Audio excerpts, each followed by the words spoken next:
Hey, what's up, guys? It is cold outside. Temperature's probably like mid-20s, and my Jeep's blower motor for the heater decided to stop working. So that's what I'm going to be doing today.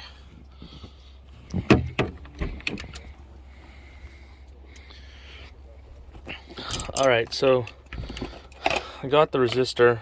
That's the first thing I'm going to try. I went to O'Reilly's, picked it up there, and underneath the dash, you see there's my resistor right there.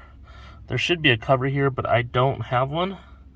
Not 100% sure what happened there, but I need to take off those two nuts, bolts. I'm not sure what size they are. Bigger than what I got. Let me figure out what size those are, and I'll remove it. Alright, so before I actually replace it, what I want to show you guys is I have my heater on. It doesn't matter if I'm on floor and defrost, or defrost. It doesn't matter which of these I'm on. In a previous video, I replaced this, and I also checked my vacuum lines, and that got everything working. But today, in this extremely cold weather, and while it's snowing, my heater decided to stop working. So the first thing, like I said, I'm going to try to do is the resistor. So, like I said, the resistor's there, and I believe it's a 10. Try this 10 right here. All right.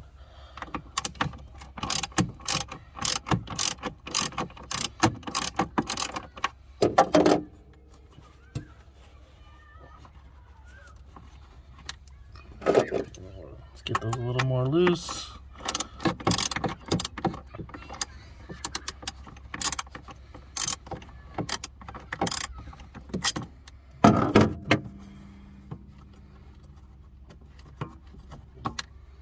Alright, get to the other side now.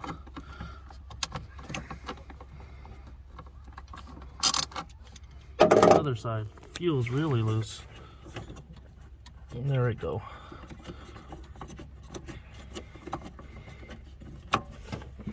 And I should be able to just pull the whole resistor out.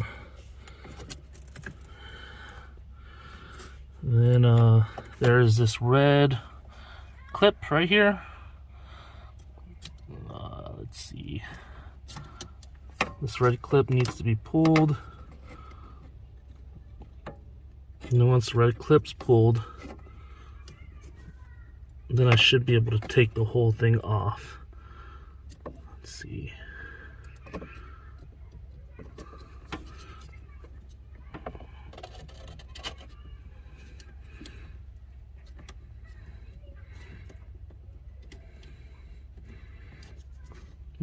Let me try to figure this out off camera real quick.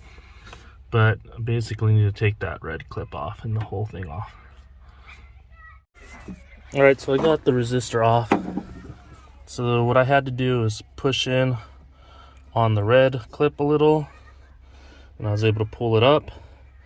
And then there's just a little button that you push to pull off the resistor. Inspecting these lines, all the wires look good. The resistor itself actually looks good too. There was some lint or dirt and a feather in it. Other than that, it doesn't look like there's any issues. So we'll see if this really fixes it. Alright, so here's the new one. You see, same thing going on. A lot cleaner, obviously. So now I need to put this clip on. You guys can't see everything that I'm doing. Once again, I'm holding my camera while trying to work with the other hand, but I'm really just trying to push this clip on. It's not too hard to figure out.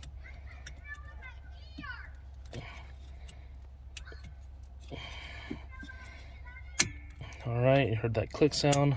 Push the red in. And I'm going to just push it into place. Really brighten it up. making sure there's no obstructions or anything. And slide it in there. And then I just need to put my screws and everything back on.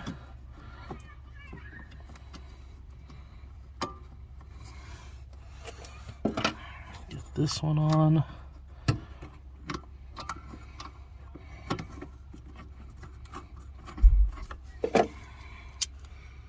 Tighten everything up.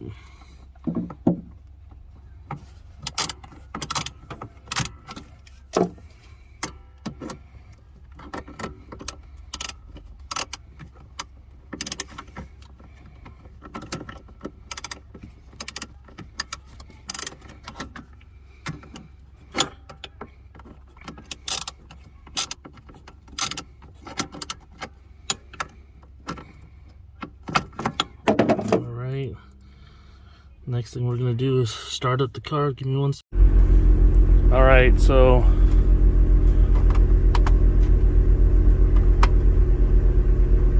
unfortunately that was not what it was. So next thing I'm gonna do real quick, I probably should have done it first, was check the fuses. So I'm gonna get behind the glove box and check the fuse. All right, so I have the glove box taken off. This right here, I believe, is the heater blower switch. I don't know for sure, honestly. It's HBL SW. That's what I'm assuming that is. I don't see anything else that would be the heater itself, but I pulled that. It's a 10 amp fuse and there was nothing wrong. I believe there might be another fuse box in the engine, and I'm going to see if there's something there. All right, so right here is where the next fuse panel is. Unfortunately, it doesn't label what's what, and I'm not sure what everything is. I'm going to try to look in an owner's manual. I'm also just going to kind of visually inspect all of these to see if I could see if there's obviously any issues before I even go around doing that. All right, so to gain access to the blower motor, which is right down there, you got to disconnect your battery, remove the battery altogether, and then you're going to remove your computer here. So I'm going to go ahead, and instead of boring you guys with all that, disconnected my battery, have the clamp almost done, and I got to take these off, which should be 10mm screws, and then I should be able to get access to everything. So I'm going to go ahead and do that off camera, and then I'll show you guys the blower motor. Alright, so I have my ECM removed, or PCM, whatever it is, the computer. I didn't remove the plugs. I just need to be able to gain access to the blower. So let's show you guys what we got going on here. So right here is a plug. You should be able to remove that.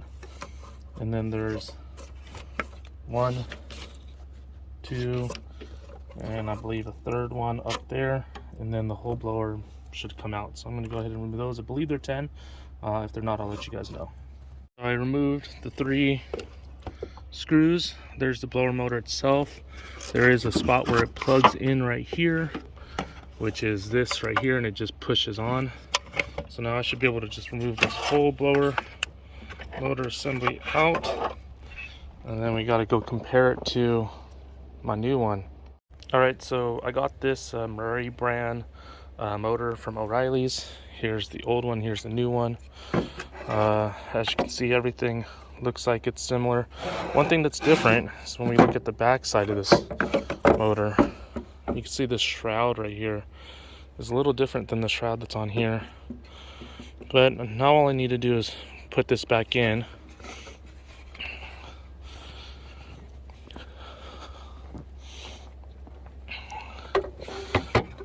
So I just need to get that in there and then plug it in. So I mean, it's just the reverse of the process, so I'm going to go ahead and do that off camera.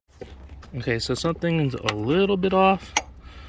So I'm going to push this in, and it's all lined up and going in as far as it could go. But you can see there's a little bit of a gap there, whereas on the stock unit there wasn't any gap there. This little rubber bellows actually went all the way down in. I'm hoping that won't cause any issue. Go ahead and reinstall everything and see what happens. All right, so I have it reinstalled, and like I said, My only concern is, even with this pushed all the way down, these little rubber bellows do not cover up this hole like it did on the stock unit. Well, now I got to put the computer back, battery back, and see what happens. Alright, so I have everything hooked up. Negative, positive, and here's negative, positive. Everything's all back into place. So the next step is to see if somehow that fixed it. Let's hope it did.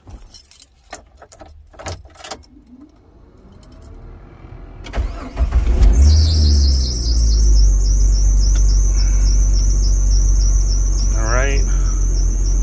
I already feel air blowing. There's the next one. There's the next one. There we go. So that was the blower that went out.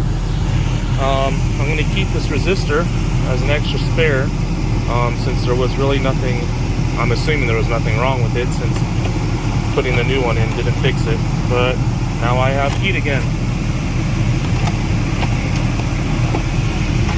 Alright, hopefully this helped you guys out.